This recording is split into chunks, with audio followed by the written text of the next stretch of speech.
మల్లు స్వరాజ్యం కాలనీలో రామగుండం మున్సిపల్ చేపడుతున్న ఎస్టీపీ నిర్మాణంలో ఇల్లు కోల్పోతున్న వారికి న్యాయం జరిగేంత వరకు సిపిఎం పార్టీ వారికి అండగా నిలబడుతుందని సిపిఎం జిల్లా కార్యదర్శి వై యాకయ్య, జిల్లా కార్యవర్గ సభ్యులు వేల్పుల కుమారస్వామి, మహేశ్వరి తెలిపారు.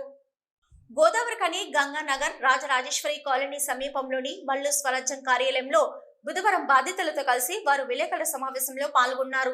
ఈ సందర్భంగా వారు మాట్లాడుతూ గత 18 నెలల క్రితం సిపిఎం పార్టీ భూ పోరాటంలో భాగంగా ఇల్లు లేని పేదలకు ఇళ్ల స్థలాల కోసం దాదాపు 350 మందితో గంగానగర్ సమీపంలో మల్లు స్వరాజ్యం కాలనీ ఏర్పాటు చేసి ప్రభుత్వ స్థలాలను ఆక్రమించడం జరిగిందని తెలిపారు. అట్టి భూమిని చదును చేసి స్థలాల చుట్టూ చీరలతో మొదలైన పోరాటం రేకుల షెడ్ల నిర్మాణం వరకు సాగిందన్నారు. గత ఎమ్మెల్యే నుంచి ప్రస్తుత ఎమ్మెల్యే వరకు పేదల భూములపై హామీ ఇవ్వడంతోనే ఇదంతా ముందుకు సాగిందని మహేశ్వరి తెలిపారు.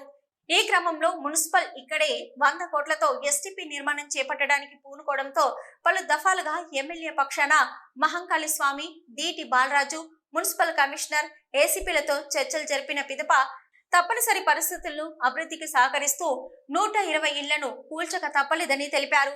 ఈ చర్చల్లో ఇళ్లను కోల్పోతున్న వారికి మరో చోట స్థలాలను కేటాయిస్తూ ప్రభుత్వ పథకం ఇందిరమ్మ ఇళ్లలో మొదటి ప్రయారిటీ ఇవ్వడం జరుగుతుందని ఎమ్మెల్యే హామీ ఇవ్వడం జరిగిందని తెలిపారు.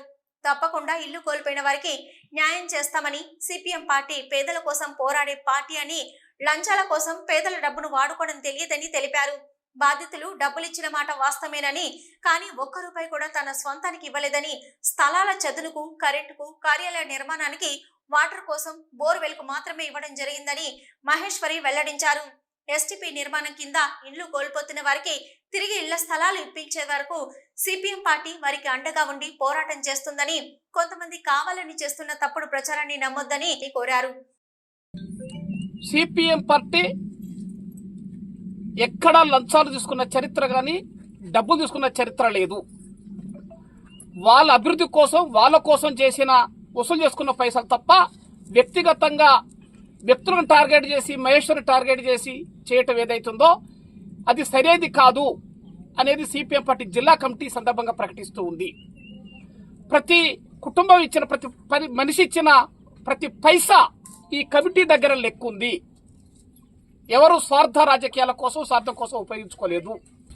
నిజమైన అర్హుల పేదలకు ఇళ్ల స్థలాలు కావాలని మేము 2 సంవత్సరాల కింద పోరాటం చేసి లేచినాయి. అందుకోసం ఆనాడు ఎమ్మెల్యే గారు, ఈనాడు ఎమ్మెల్యే గారు ఇక్కడ పట్టాలు ఇస్తున్నారు, ఇళ్ల స్థలాలు ఇస్తున్నారు. రెండవది 3, ఈ ఇల్లు కోల్పోయిన ప్రతి వాళ్లకు అమెరికాలో ఉన్న ఎమ్మెల్యే గారి మీద పూర్తి విశ్వాసం మాకుంది, పూర్తి నమ్మకం మాకుంది. ఎమ్మెల్యే గారు హామీ ఇచ్చారు. ఈ 123 మందికి రీప్లేస్మెంట్ చేస్తాం, ఇందిరమ్మ ఇల్లు మేము ఆ స్కీములు వర్తింపచేస్తాం, అవసరం ఉంటే ఇక్కడే మట్టి పోసి ఇక్కడే స్థలాలు ఇస్తామని మహంకాళి స్వామి గారు, దీటి బాలరాజు గారు ఓపెన్ గా ప్రకటించారు. రికార్డు చేశాము. 350 ఇళ్లకు 123 ఇళ్లు మాత్రమే అడిగారు. అందుకోసమే మేము దాన్ని యాక్సెప్ట్ చేసినాం.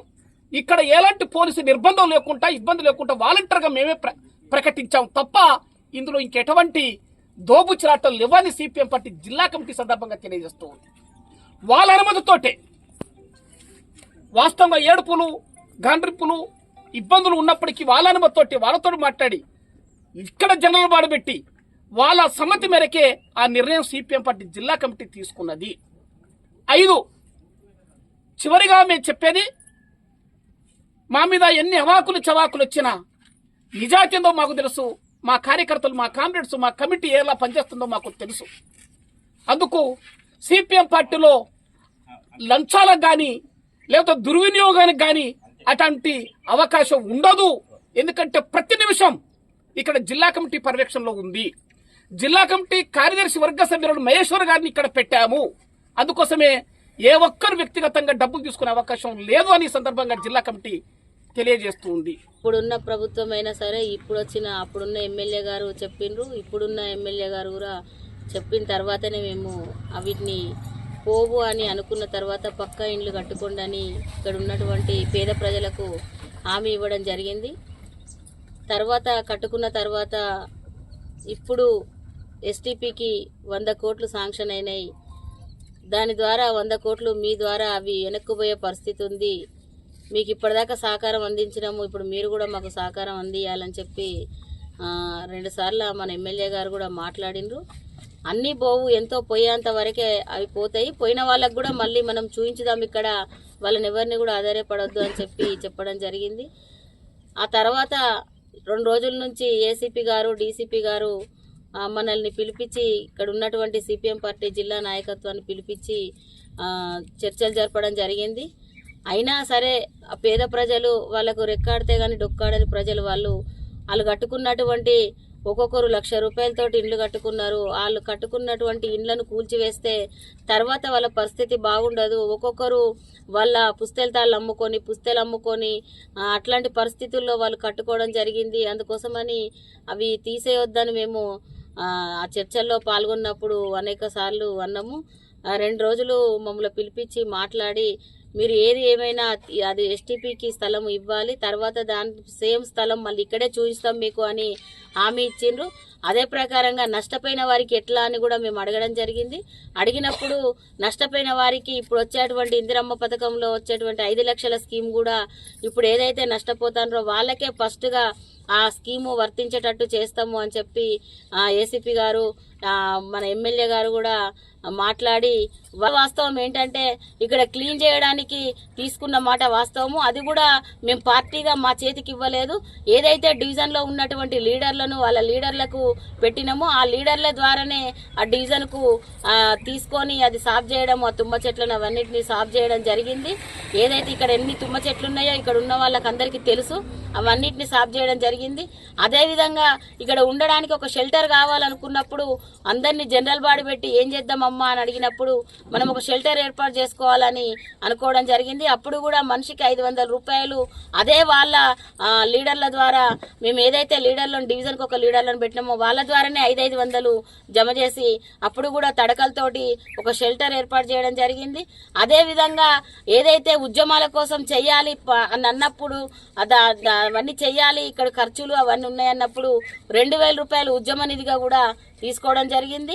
అట్లనే కాకుండా ఏదైతే మేము 500 వేసి చేసినామో అది మొన్న వచ్చిన పెద్ద గాలి దుమ్ముకు అది కూలిపోవడం జరిగింది.